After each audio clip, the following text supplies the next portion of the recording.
প্রিয় দর্শক, সবাইকে স্বাগত জানাচ্ছি এনটিভি নিয়মিত আয়োজন স্বাস্থ্য প্রতিদিন অনুষ্ঠানে। সঙ্গে আছি আমি ডাক্তার মোনা তাহসিন। আজ আমরা যে বিষয়টি নিয়ে আলোচনা করব সেটি হচ্ছে ADHD। এই গুরুত্বপূর্ণ বিষয়টি নিয়ে আলোচনা করবার জন্য আমাদের সঙ্গে রয়েছেন একজন বিশেষজ্ঞ চিকিৎসক। তাহলে চলুন অনুষ্ঠানের শুরুতেই পরিচিত হয়ে নিই আমাদের আজকের অতিথির সাথে। ডাক্তার তোশিবা রহমান 1981 সালের জুন মাসে নেত্রকোনা জেলায় জন্মগ্রহণ করেন। তিনি 2005 সালে ঢাকা ন্যাশনাল মেডিকেল কলেজ থেকে MBBS ডিগ্রি অর্জন করেন। এরপর তিনি চিকিৎসা বিজ্ঞানে উচ্চতর FCPS ডিগ্রি লাভ করেন। বর্তমানে তিনি ঢাকা মেডিকেল কলেজ হাসপাতালে শিশু বিভাগে কনসালটেন্ট হিসেবে কর্মরত। আপু, আপনাকে অনেক অনেক শুভেচ্ছা এবং স্বাগত আমাদের আজকের অনুষ্ঠানে। জি, আপনাকে ধন্যবাদ এবং এনটিভিকে ধন্যবাদ আমাকে আমন্ত্রণ জানানোর জন্য। আপু, ADHD, তো প্রথমেই যদি একটু এই ওয়ার্ডগুলোর অ্যাব্রিভিয়েশন আমাদের দর্শকদের জন্য আপনি বলে দিতেন এবং বুঝিয়ে বলতেন এটি বলতে কি বোঝায়। ADHD মানে হচ্ছে attention deficit hyper activity disorder. এটাকে যদি আমরা দুই ভাগে ভাগ করি, যে বাচ্চার অমনোযোগিতা, অ্যাটেনশন মানে লো অ্যাটেনশন বা পোর অ্যাটেনশন বা অ্যাটেনশন নেই, আর HD মানে হচ্ছে হাইপার অ্যাক্টিভিটি, যে বাচ্চাটা অতিরিক্ত চঞ্চল এবং কোনোভাবেই যেন সে থেমে থাকে না, তার যে কোনো কাজেই হোক, যে কোনো টাস্কেই হোক, সে অতিরিক্ত চঞ্চল থাকবে। এবং এর সাথে আরেকটা বিষয় থাকে, সেটা হচ্ছে ইম্পালসিভিটি, মানে কোনো ক্রমেই যেন তাকে কোনোভাবেই থামানো যায় না, যেটা সে ভাববে করবে সেটা সে করেই থাকে। এতে করে কোনো ডিস্ট্রাকটিভ কিছু হচ্ছে কিনা, অ্যাক্সিডেন্টালি কিছু হচ্ছে কিনা, ডেঞ্জারাস কিনা, সেই বোধগম্যটুকু কিন্তু তার সেই সময়ে থাকে না। এই হচ্ছে ওভারঅল ADHD। শিশু বাচ্চা তারা মানেই চঞ্চলতা, মানে উচ্ছ্বাস থাকবে, তারা প্লেফুল হবে, খেলাধুলা করবে। তো এটিকে আসলে ডিফারেন্সিয়েট কিভাবে করবে যে এটি আসলে নর্মাল বিহেভিয়ার নাকি এটি ADHD-র ভেতরে পড়ছে? কিন্তু যখন দেখব শিশুটির এই চঞ্চলতা এবং অমনোযোগিতা শিশুটির বাসায় যেরকম হ্যাম্পার করছে, মানে প্যারেন্টস তাকে নিয়ে কোনোভাবেই পারছে না, এটা একটা সেটিং বা দুইটা সেটিংয়েও হতে পারে, যেমন স্কুল সেটিংয়ে হতে পারে, প্লেগ্রাউন্ড সেটিংয়ে হতে পারে, অথবা সোশ্যাল কোনো ইভেন্টে। মানে স্কুল থেকে কন্টিনিউয়াস বাচ্চার হচ্ছে কমপ্লেন আসতেছে যে সে মনোযোগ দিচ্ছে না, সে জিনিসপত্র হারিয়ে আসছে, বা স্কুলের টাস্কগুলো সে কমপ্লিট করছে না, সে সিটে বসছে না, এরকম। তাহলে স্কুল থেকে কন্টিনিউয়াস একটা কমপ্লেন থাকবে। এছাড়াও দেখা যায় প্লেগ্রাউন্ডে যখন সমবয়সী বাচ্চার সাথে যখন খেলবে, তখন কিন্তু তার পেয়ার রিলেশনটা হয় না, কারণ সে কোনো একটা খেলা শুরু করতে পারলেও সে কিন্তু শেষ করতে পারে না, অথবা শুরু করেও সে এদিক সেদিক ছুটে যাচ্ছে, আবার আসছে, আবার ছুটে যাচ্ছে, আবার আসছে। সেই জায়গা থেকে কিন্তু তাকে কেউ মানে খেলায় অংশগ্রহণ করতে দেয় না। এই দিক থেকে কিন্তু সে কিন্তু পেয়ার রিলেশন হারাচ্ছে, মানে বন্ধুত্ব করতে পারছে না। তাহলে গেল দুইটা ইভেন্ট। আরেকটা হচ্ছে সোশ্যাল ইভেন্ট। আমরা অনেক সময় আমরা শপিং মল, মার্কেট বা ডাক্তারের চেম্বার যাই, বা যে কোনো আমরা এয়ারপোর্টেও যদি আমরা যাই প্লেনের জন্য ওয়েট করতে, মানে ওয়েটিংয়ের যে বিষয়টা আছে আমাদের সোশ্যালি, বা কোনো বিয়ে বাড়ির অনুষ্ঠানে গেলাম বা বার্থডে পার্টিতে গেলাম, ওখানে কি হবে? সেখানে শিশুদের একটা স্ট্রেঞ্জার ফিয়ার থাকবে, মানে তার এখানে সবাই স্ট্রেঞ্জার, কেউ তাকে চিনে না, বা ম্যাক্সিমাম মানুষই তাকে চিনে না, বা সিচুয়েশনটা তার জন্য নতুন। সেখানে গিয়েও কিন্তু সেই একই রকম বিহেভ করবে, এবং সেই বিহেভগুলো মাকে বা প্যারেন্টসকে ওই মুহূর্তে যেরকম যন্ত্রণা দিবে, ঠিক তেমনি তার জন্য অন্যরাও কিন্তু খুব ডিস্টার্বড হবে। তাহলে এইগুলো যদি দেখি সব কিছুর সমন্বয়, তাহলে কিন্তু আমরা বলবো যে হ্যাঁ, তার মধ্যে হয়তোবা ADHD-র সিমটম আছে। এছাড়াও বয়স একটা ফ্যাক্টর, একটা ডিউরেশন আছে, যে কতদিনের মধ্যে এই লক্ষণগুলো থাকলে আমরা ADHD বলবো। আপু, কখন থেকে প্যারেন্টস খেয়াল করতে পারেন যে আমার বাচ্চাটি আসলে স্বাভাবিক আচরণ করছে, নাকি আসলে ADHD বা এই ধরনের কোনো সিমটমস তার ভেতরে গ্রো করছে? কিভাবে বুঝতে পারবেন? সাধারণত আমরা বলে থাকি 6 বছর বা 6 বছরের নিচে শিশুদের মধ্যে শুরু হয়। এছাড়াও আমরা বলি 12 বছর পর্যন্তও কিন্তু এই সিমটমগুলো তৈরি হতে পারে, তার মানে 6 অথবা 12। এছাড়াও দেখা যায় যে অ্যাডাল্ট লাইফেও কিন্তু attention deficit hyper activity disorder থাকতে পারে, এবং দেখা যায় যে যাদের ছোটোবেলা থেকেই ADHD তারা ডায়াগনোজড হয়েছে বা তাদের এই রোগটা ধরা পড়েছে, তারা কিন্তু অনেকগুলো আমরা ইন্টারভেনশন বা আমরা ট্রিটমেন্টের মধ্য দিয়ে নিয়ে গেলেও অ্যাডাল্টহুডে গিয়ে তাদের হাইপার অ্যাক্টিভিটিটা হয়তো কমে যায়, কিন্তু পোর অ্যাটেনশন বা লো অ্যাটেনশন কিন্তু থেকেই যায়, মানে লাইফ লং তাদের এই অ্যাটেনশনের প্রবলেমটা থেকে যায়। কাদের ক্ষেত্রে এটি বেশি হয়? অর্থাৎ এক্ষেত্রে কি জন্মগত কোনো কারণ আছে, নাকি এনভায়রনমেন্টের অ্যাকোয়ার্ড ফ্যাক্টরসগুলো এক্ষেত্রে বেশি কাজ করে?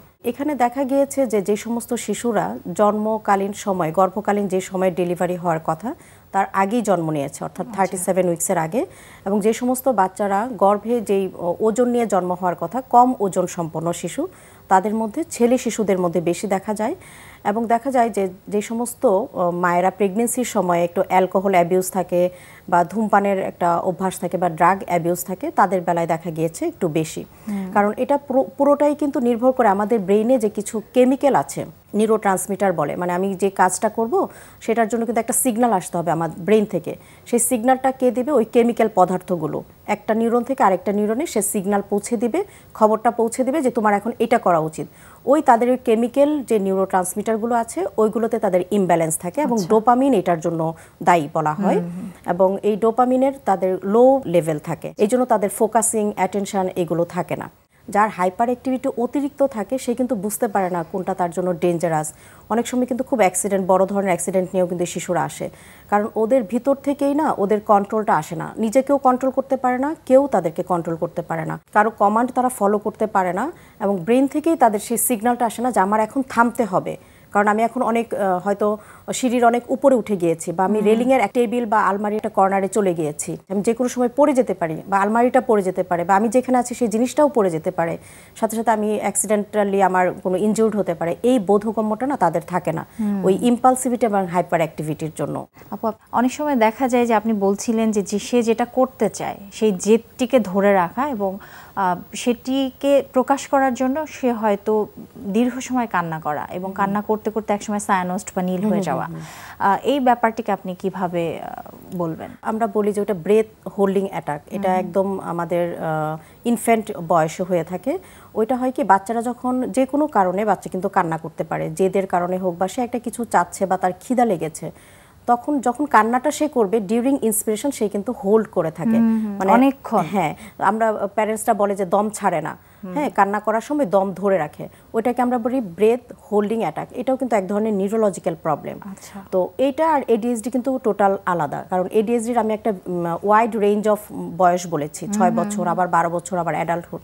এটা কিন্তু হয় সাধারণত ইনফ্যান্টে, এবং দেখা যায় যাদের ব্রেথ হোল্ডিং অ্যাটাক আছে তাদের খুব রিপিটেড এই জিনিসটা হয়। এবং এটা 2 ধরনের ব্রেথ হোল্ডিং হয়, একটাতে খুব সায়ানোজড হয়ে যায় এবং বাচ্চা আনকনশাসও হয়ে যেতে পারে, আরেকটা হচ্ছে বাচ্চা কিছুক্ষণ পরে, কয়েক মিনিট পরে আবার বাচ্চা যখন শ্বাসটা ছাড়ে তখন আবার সে ঠিক হয়ে যায়। আর যেটা আমি বললাম যে নীল হয়ে যায় বা আনকনশাস হতে পারে, এটা অনেক সময় মিমিক করে হচ্ছে খিচুনিকে। তো আমাদের সেটাকে খুব ক্লিয়ার কাট আমাদের হিস্ট্রি নিতে হবে, এবং যদি আমরা বলি যে প্যারেন্টসকে ভিডিও করে নিয়ে আসতে, আমরা দেখি যে আসলে এটা খিচুনিকে মিমিক করছে নাকি আসলে এটা ব্রেথ হোল্ডিং অ্যাটাকের যে অ্যাটিপিক্যাল একটা ফেজ আছে সেটা। এবং ওইটার বেলায় দেখা যায় যে কোনো শিশুদের যাদের আয়রনের ডেফিসিয়েন্সি আছে, আমাদের বাংলাদেশে তো আমাদের শিশুরা এবং আমরা সবাই আয়রন ডেফিসিয়েন্সি, রক্তশূন্যতায় ভুগছি, যাদের আয়রন ডেফিসিয়েন্সি অনেক বেশি এবং রক্তশূন্যতায় ভুগছে তাদের বেলায় এই টেন্ডেন্সিটা বেশি। এছাড়াও ফ্যামিলি হিস্ট্রি পজিটিভ থাকলেও কিন্তু ব্রেথ হোল্ডিং অ্যাটাকের এই চান্সটা বেশি থাকে। তবে এডিএইচডি ব্রেথ হোল্ডিং অ্যাটাক দুইটাই আলাদা আলাদা। আচ্ছা, তো এডিএইচডি প্রিভেন্ট করার জন্য আসলে কি করণীয় আছে, বা যারা বাবা মা আসলে এই সমস্যাটির ভেতর দিয়ে যাচ্ছে তাদের শিশু, তারা কি করবে? প্রথম কথা হচ্ছে, আমরা এডিএইচডি একটা শিশু যখন ডায়াগনোসিস হয়ে যায়, যে আমরা বলে ফেলেছি যে তার এডিএইচডি আছে, তখন আমরা বিভিন্ন ধরনের তাকে ম্যানেজমেন্ট দেওয়ার চেষ্টা করি, এডুকেশনাল অ্যাপ্রোচ এবং মেডিকেল অ্যাপ্রোচে। মেডিকেল অ্যাপ্রোচ খুব বেশি একটা কাজ করে না, মানে এদেরকে খুব বেশি মেডিসিন দিয়ে আমরা কিন্তু শান্ত করতে পারি না বা অ্যাটেনশন বাড়াতে পারি না, ফোকাসিংটা বাড়াতে পারি না। তবে কিছু কিছু মেডিসিন খুব ভালো কাজ করে, যেমন মেথাইলফেনিডেট, অ্যাটোমক্সিটিন, এবং সেকেন্ড লাইন কিছু ড্রাগ আছে রিসপেরিডন, সেগুলো দিয়ে আমরা খুব শর্ট টার্ম তাদেরকে দিই। আর বেসিক্যালি আমরা এই মেডিসিনগুলো দিই তাদেরকে একটা স্ট্রাকচার্ড ওয়েতে আনার জন্য। কীরকম স্ট্রাকচার্ড ওয়ে? সে ডেইলি যে কাজগুলো করবে তার একটা নির্দিষ্ট স্ট্রাকচার্ড রুটিন থাকবে, এবং এর রুটিনের বাইরে যেন প্যারেন্টস কখনোই না যায় যে কোনো কারণে, কারণ এরা কিন্তু নিজেরাই খুব হেফাজত থাকে, স্ট্রাকচার্ড রুটিন মেনটেন করতে পারে না, যে কোনো কাজ তারা খুব মেসি করে। সো তাদের যে স্ট্রাকচার্ড রুটিনটা আমরা বলি মেনটেন করতে, সেটাকে খুব স্ট্রিক্টলি মেনটেন করতে বলা হয়। এবং এডুকেশনালি আমরা যেটা বলি যে প্যারেন্টসকে এবং টিচার্সকে ইনভলভ হতে, আমাদের মেডিকেল টিমের সাথে সাথে টিচার্সরা কি করবে, সে যখনই স্কুলের সিটে বসছে না, সে অন্যকে ডিস্টার্ব করছে, ওর টাস্কটা সে করছে না, তার ডায়েরিটা মেনটেন করছে না, তখন টিচার জাস্ট একটু ওকে হেল্প করবে অ্যাসিস্ট্যান্স হিসাবে, এবং তাকে আলাদা একটু সময় দিতে হবে। 8-10টা বাচ্চাকে আমরা যেরকম বোর্ডে টিচাররা বলে যে তোমরা এটা লিখো, তারপর লিখে ফেলবে, কিন্তু যখন দেখবে যে না এই ক্লাসে একটা এডিএইচডির বাচ্চা আছে, তখন কিন্তু আমরা তাকে বলি, সেই টিচারকে বলি 1:1, তার জন্য একটু আলাদা সময় দিতে, এবং তখন শুধু টিচার এবং বাচ্চা তাকে আলাদা করে ইনস্ট্রাকশনটা দিতে এবং একটু তাকে আশ্বস্ত করতে, হ্যাঁ তুমি পারবে, তুমি করো, তুমি পারছো, এরকম করে তাকে একটু পজিটিভ রিইনফোর্স করতে। কারণ দেখা যায় ADHDর জন্য যতটা না বাচ্চারা খুব ডিপ্রেশনে না যায়, তারা কিন্তু বেশিরভাগ ডিপ্রেশনে যায় হচ্ছে বুলির কারণে। খুব বেশি বুলিড হয় ওরা টিচার্সদের দ্বারা, তারা বারবার শুনছে যে তুমি পারছো না, তুমি অমনোযোগী, বারবার কমপ্লেন যাচ্ছে। প্যারেন্টস তো সারাক্ষণ বলতে থাকে তোমার জন্য স্কুল থেকে আমার এই কথা শুনতে হয়েছে, এবং তার যে সিবলিংস আছে তারা এবং তার যে পেয়ার ফ্রেন্ডস সার্কেল আছে তারাও কিন্তু বলতে থাকে তোমার সাথে খেলবো না, কারণ তুমি খেলা শেষ করতে পারো না, তুমি ভালো করে খেলতে পারো না। এতে করে আলটিমেটলি না ওদের সেলফ এস্টিমটা, আত্মবিশ্বাস এবং আত্মমর্যাদাগুলো কমতে থাকে। এবং এই সমস্যাটা যখন ওরা একটু বড় হতে থাকে, 12 বছর 13 বছর প্রি অ্যাডোলেসেন্ট পিরিয়ডে, তখন কিন্তু ওরা এই শিশুরা কিন্তু অ্যাংজাইটি ডিসঅর্ডার, ডিপ্রেশন, এই ধরনের মেন্টাল হেলথ ইস্যুজে কিন্তু ভোগে। তো সেটা আরো বেশি মারাত্মক। ক্ষেত্রে পরিবারের পাশাপাশি স্কুল, ফ্রেন্ডস, রিলেটিভস, আশেপাশে যারা আছে সবার অনেক ভূমিকা রয়েছে। জি। আপু, আপনি ADHD প্রতিরোধ করার কোনো উপায় আছে কিনা? আমরা যদি কারণগুলো জানতে পারি তাহলে কিন্তু আমরা প্রতিরোধ করতে পারবো। যেমন গর্ভ অবস্থায় যদি আমরা মাকে খুব ভালো একটা টেক কেয়ার করতে পারি, যে প্রিটার্ম ডেলিভারিটাকে যদি আমরা অ্যাভয়েড করতে পারি, বা বাচ্চার গর্ভে থাকা অবস্থায় বাচ্চার ওজন ঠিকমতো বাড়ছে কিনা সেই দিকে যদি আমরা মাকে নিউট্রিশন সাপ্লিমেন্টটা ভালো করে দিতে পারি, তাহলে কিন্তু আমরা দুইটা কারণকে প্রতিরোধ করতে পারবো। এছাড়াও আমি বলেছিলাম যে মা যদি অ্যালকোহল অ্যাবিউজ হয় বা স্মোকিং করেন বা ড্রাগ অ্যাবিউজের কোনো হিস্ট্রি থাকে, সেগুলো অ্যাভয়েড করলে কিন্তু আমরা অনেকাংশে ADHD-কে প্রতিরোধ করতে পারবো। এছাড়াও দেখা গিয়েছে যে বয়েজদের মধ্যে একটু বেশি, এবং ব্রেইনে তো বলেছি ডোপামিন কম, সেটা তো আমরা একটু সাপ্লিমেন্ট দিয়েই থাকি মেডিকেশনের মাধ্যমে। এছাড়া আমরা আর তেমন কোনো প্রতিরোধের তেমন কিছু নাই, যেহেতু কোনো নির্দিষ্ট কারণ এখনো পর্যন্ত আবিষ্কৃত হয় নাই। এই কয়েকটি কারণ কিন্তু আমি বলেছি রিস্ক ফ্যাক্টর হিসেবে। যখন আমরা নির্দিষ্ট কোনো একটা কারণ পাবো, যেমন আমরা টাইফয়েডের বেলায় বলতে পারি সালমোনেলা টাইফি, প্যারাটাইফির জন্যই টাইফয়েড হয়, ডেঙ্গি ভাইরাসের জন্যই ডেঙ্গি হয়, এরকম যখন আমরা স্পেসিফাইড হতে পারবো তখন কিন্তু আমরা প্রিভেনশন ইনশাল্লাহ করতে পারবো। আচ্ছা, তো বাংলাদেশে আপনারা যারা অটিজম নিয়ে কাজ করছেন, চিকিৎসক এবং বিভিন্ন সংস্থাও রয়েছে, তো কিভাবে হেল্প করতে পারছেন এবং কি হচ্ছে ADHD নিয়ে? প্রথমত হচ্ছে ADHD একটা নিউরো ডেভেলপমেন্টাল ডিসঅর্ডার, এবং আমাদের বাংলাদেশে নিউরো ডেভেলপমেন্টাল ডিসঅর্ডার অনেকগুলো রোগ আছে, কিন্তু 4টা রোগকে একদম আলাদা করে মন্ত্রণালয় থেকে শুরু করে গভর্নমেন্ট, নন গভর্নমেন্ট, এনজিওস, বিভিন্ন স্তরে আমরা কিন্তু 4টা রোগ নিয়ে খুব বেশি কাজ করছি, এবং এদেরকে হেল্প করার চেষ্টা করছি সমাজের মূল স্রোতধারায় আনতে। তার মধ্যে ADHDও কিন্তু অন্যতম একটি অসুখ, রোগ বা অবস্থা যাই বলি। তো এদের জন্য আমাদের যেটা করতে হয়, প্রথমে ডায়াগনোসিস করতে হয়। প্রপার ডায়াগনোসিস যদি আমরা না করি, চঞ্চল বাচ্চা দেখলেই যদি আমরা বলি সে ADHD, আমরা যদি মেডিসিন দিই, এই মেডিসিনগুলোর কিন্তু অনেক সাইড ইফেক্ট আছে। তার লিভার ফাংশন, কিডনি ফাংশন থেকে শুরু করে তার একাডেমিক পারফরমেন্স, তার অন্যান্য যে কাজগুলো আছে সেগুলোকে কিন্তু তাকে দমিয়ে ফেলতে পারে। So proper diagnosis is very important. সেই জন্য আমাদের সারা বাংলাদেশে 34টি সরকারি মেডিকেল কলেজে শিশু বিকাশ কেন্দ্র আছে, সেখানে একটা মেডিকেল টিম আছে, যেখানে একজন চাইল্ড সাইকোলজিস্ট, একজন ডেভেলপমেন্টাল পেডিট্রিশিয়ান যিনি কিন্তু উচ্চতর ডিগ্রি করা, এবং একজন ডেভেলপমেন্টাল থেরাপিস্ট আছে। এবং আমাদের কাজ হচ্ছে আমরা মেডিকেলের পাশাপাশি, মেডিকেল অ্যাপ্রোচের পাশাপাশি আমরা স্কুলের সাথে কিন্তু আমরা খুব লিয়াজো মেনটেন করার চেষ্টা করি, এবং এই প্যারেন্টসগুলোকে আমরা বলে থাকি ওর প্রোগ্রেস রিপোর্ট বা স্কুল বা টিচারের যদি কোনো কমেন্টস থাকে, স্টেটমেন্ট থাকে, সেটা আমাদেরকে শেয়ার করতে হবে। ইভেন আমরা ফোন নাম্বার রেখে দিই ও টিচারের সঙ্গে একটু কথা বলতে। একেবারেই আমাদের অনুষ্ঠানের একটি নিয়মিত সেগমেন্ট হচ্ছে বিভিন্ন খাদ্যের পুষ্টি গুণাগুণ আমাদের দর্শকদের দেখিয়ে থাকি, সেটি এখন দেখিয়ে আসবো।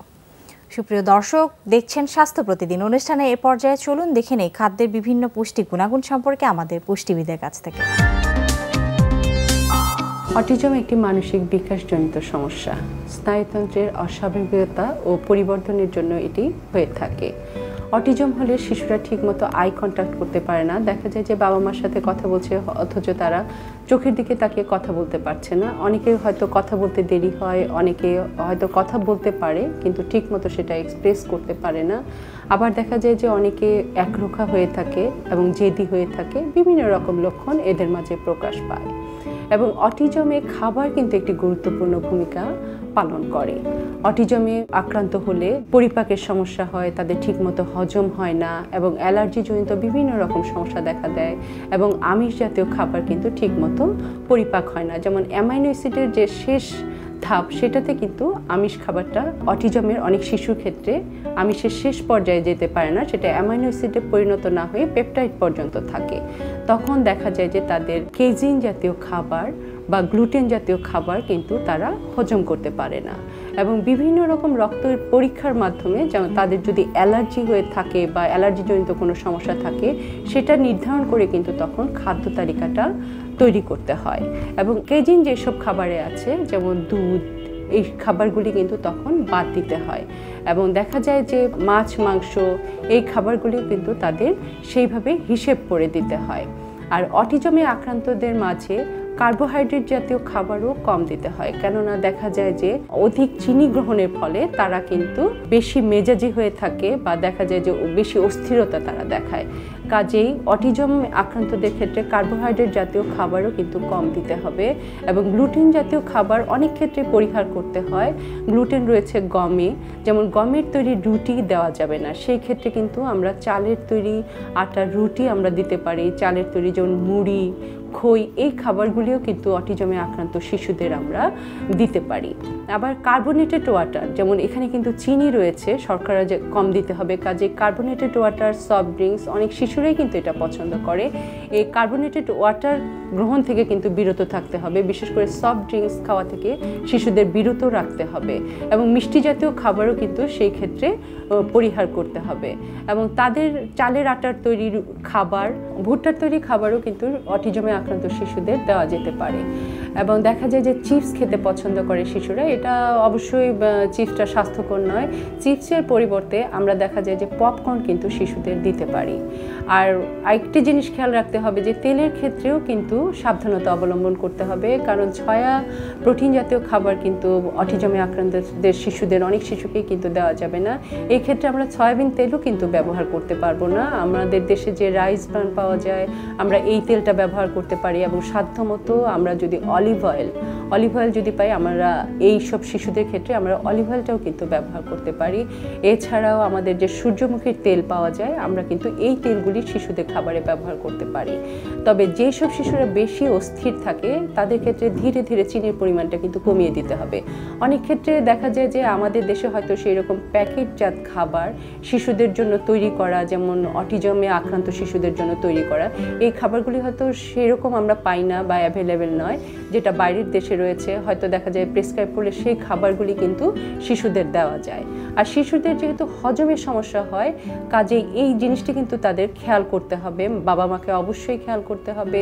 তাদের অল্প করে বারে বারে খাওয়ালে কিন্তু তারা এটি হজমে সহায়ক হবে।